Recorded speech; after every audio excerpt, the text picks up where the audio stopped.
Mannya gange nze Kawere Ramadhan. Ndi munnamateeka era nga ndi musumba mu World Dancers Church International. Ensonga lwaki tuli wano olwaleero tuzzeewo lwa court order kuteekesa kiragiro kya kooti enkulu etuula e Wakiso, kiragiro kyeyisa ennaku z'omwezi 19 omwezi ogwa January omwaka guno gwennyini nga kiva mu mberebeze ezibaddewo oba enkaayana ezize zibeerawo okuviira ddala omwaka 2016 ku nsonga z'ettaka lino. Twagenda oluvannyuma lw'ekkanisa eno ya World Dancers Church International okugula ettaka.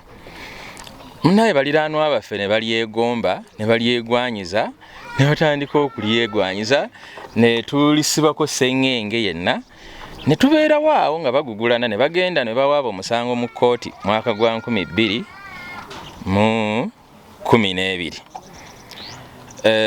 ne gubeera eyo paka kooti lwe yakyusibwa neggibwawo ne guweebwa ennamba endala ennakawa eyo ne guweebwa ku Land Division kuba baguwaaba mu High Court y'e Nakawa ne baguwa ennamba empya mu Land Division ya High Court.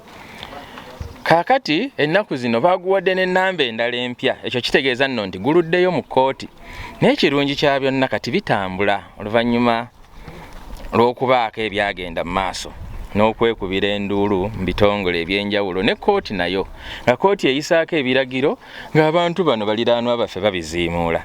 Kati ensonga lwaki tuli wano, omusumba Albert Jeremiah Sebakijje ne munne baagenda ne beekubira enduulu mu kooti enkulu etuule Wakiso nti ebiragiro kooti eyo byeyisa waliwo ababiyisaamu olugaayu kubanga kooti yali yayisa ekiragiro nti tewabaawo kikolebwa ku ttaka lino wadde okuzimba, okutunda, okujjulula empenda zaalyo oba okubaako ekintu kyonna ekikolebwa okutuusa nga omusango ogwaloopwa mwaka ogwa 2012 gumaze okusalibwa. Bannaffe olwayisa ekiragiro ekyo nga bayambibwako RDC w'e Wakiso mukyala Justine Mbabazi ne minisita w'ebyettaka mwami Sam Mayanja ne bajja ne bayambibwako ne batandika okuzimba ebizimbe ku ttaka ly'ekkanisa lino. Bwe twagendera mu kooti okusaba ekiragiro ekibayimiriza, ekizimbe kino kye mulaba ekyo kyali kiri ku kasiraabu akasooka kye twalabirako kyokka nga kye kiriko. Akati ekiragiro ne bakiyisa. Olwamala okukiyisa ne bajja ne batandika okuzimba ebizimbe bino olw'amaanyi ge baali bafunye mu bantu ab'obuyinza be bayita ba above. Akati kooti ng'ennaku z'omwezi 19 oluvannyuma lw'omusumba okuddayo okwekubira enduulu ng'asaba kooti ebalangirire nti ddala bayisa olugaayo mu biragiro bya kooti enkulu. Nga 19 omulamuzi n'akiyisa ne mu bimu ku biragiro bye yayisizaamu n'alagira district staff surveyor ajje ku ttaka lino eriri ku buloko 377 mu ssaza ly'e Busiro ploti 295 baligula empenda zaalyo yonna we liyitira era bamuddize ne lipooti ng'ennaku z'omwezi 10 oba nga tezinnawera ez'omwezi ogwokubiri okusobola okwongera okuwa orders endala.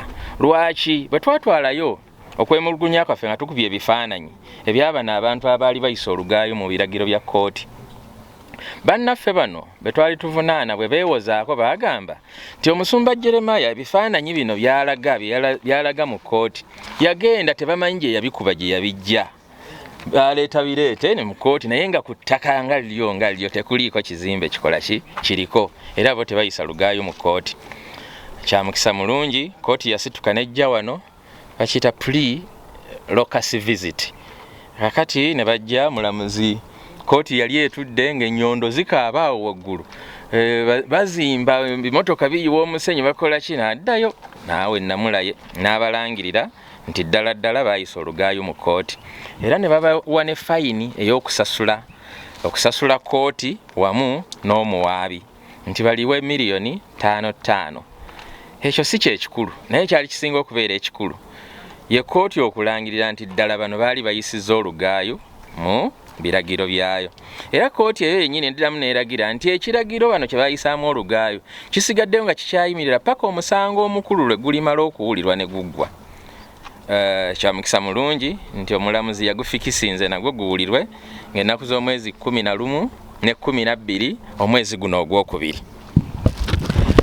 Mu nsonga eyo tuli basanyufu era mpe essuubi nange nali omu ku baali baagala okuggwamu essuubi emabegako ti abaffe kooti zaffe zibadde zitya kwe kooti n'otuuleyo mu bizimbe ebinyirira ebirimu zi esi n'ow'ebiragiro mu buyinza obutagambika naye nga b'obiwa tebabigoberera n'osirika busirisi n'otafaayo naye kati kooti esitukiddemu okulaga oba okuprotectinga obuyinza bwayo amaanyi gaayo n'ekitiibwa kyayo. Bwe yasingisizza abantu bano omusango ogw'okuyisa olugaayu mu biragiro bya kooti naddala ekiragiro kye yawa nti tebaddamu kuzimba tebatunda tebakola ki byonna ni kaakati muyinza okutunula wano mwe muli bannamawulire ne muyambako tetuganye n'omulamuzi lwe yajja n'ebizimbe ebyali bitannaba kutuuka ku levels bituuseeko mu biraba biri waggulu n'ebyali bikyakomererwa we twali tutudde kooti we yatuula mu birabye babimaliriza dda kubizimba ndowooza okuwennamula amangu okusobola okuyambako abantu okumanya wa we bagwa wa we batagwa oba oliawo singa byali byayanguwako naye ekyo nakyo nkyogera bwogezi nti oba oliawo naye nga bano babikozesa fujjo na joogo kubanga bano we bavunaanibwa bagamba nti eyo ekkanisa omusumba waayo mukkakkamu talina kyasobola kutukola katutwalewo tuzimbewo bwe tunaamaliriza tunaamuwaamu obusente bwe tunaaba tulabye oba tujja kgenda mu kooti tugambe nti ffe tuli baabibanja. Ekibuuzo ekikulu wano kibeera nti omuntu agula atya ekibanja oba akifuna atya era bw'oba oyagala nkuguza ettaka lyange olina kusooka kgenda dizimbako dituulako olwo n'ojja gye ndi nti ndikuguze olwo wabeerawo kye bayita okutunda oba okugula. Obutunzi oba obuguzi mu mateeka bugamba atunda alina okuba nga ayagala okutunda naawe agula ng'oyagala okugula nga ne ssente z'atunda ozirina ne kaakati ffe abatatunda gw'osalawo otya n'ojja nti otuule ku ttaka lyaffe olwo oluvannyuma omala otunyigiriza tukuwuliremu akazito nga bw'oli ow'amaanyi olwo otugule.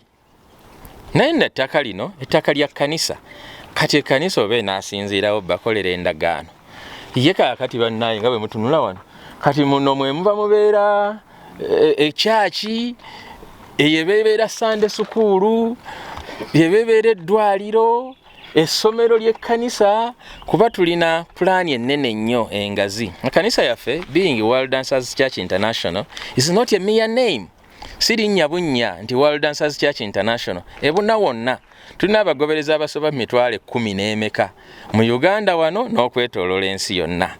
Kaakati nga twagala okuzimba ekkanisa obwaguuga kuba kino kye kitebe ky'ekkanisa yaffe ng'ate gwe ojja oteekako kikinikako obuntuntu bwe buti ddala obeera mwenkanya nti olwo tukake tukuguze ika ttaano ate tulaba tuli natono nnyo twagala naffe kubeegayirira kwongera kutuguza ate bwe batwala ewaffe. Kale munnaaye kyekyo twebaza district staff surveyor ne ttiimu ye gye yasindise omulimu bagumaliriza kati katulindire ripooti gye bagenda okuweereza mu kooti ate twongere okumanya omulamuzi yali asaba yaaki. Nze mbawadde buwi ndowooza yange okusinziira ku bye twasaba ate ne nnamulaye naye kye yasaba kikolebwe. Kukolebwa ku ttaka lino kyeyogerera lino ettaka lyaffe tugenda kuzimbako kyaki kati ate kyaki tetuyinza kusima musingi kuno okukikomera tetuyinza kusima kyetwagala ekisinga okubeera ekikulu kaakati ekisigaddeyo ye kooti okulagira buno obuzimbezimbe okusuulibwa wansi ffe enteekateeka z'ekkanisa yaffe zigende mu maaso kyekyo kyokka.